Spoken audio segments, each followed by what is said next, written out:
Peserta upacara HUT RI lari kocar-kacir saat ada yang teriak tower akan roboh. Beredar video detik-detik peserta upacara HUT ke-77 RI berlarian saat upacara tengah berlangsung. Peserta upacara kocar-kacir berlarian lantaran ada yang teriak bahwa ada tower yang akan roboh. Peserta upacara lari kocar-kacir karena teriakan tower akan roboh itu terjadi di Parung Ponteng, Tasikmalaya, Jawa Barat pada Rabu 17 Agustus 2022. Upacara yang semestinya berlangsung hikmat mendadak ricuh lantaran para peserta berlarian menyelamatkan diri. Momen tersebut terlihat dari unggahan Instagram @fakta.indo yang memperlihatkan detik-detik upacara memperingati HUT RI. Peristiwa itu pun membuat para petugas dan peserta upacara yang hadir pun panik.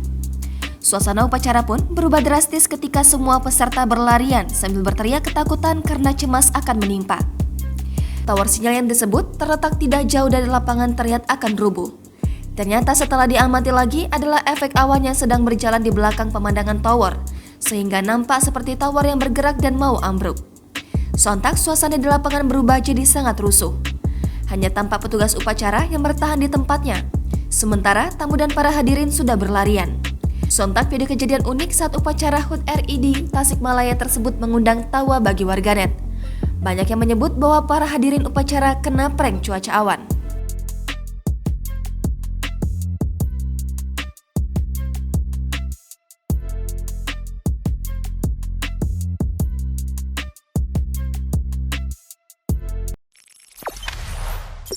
Jangan lupa subscribe, share, komen, dan like ya.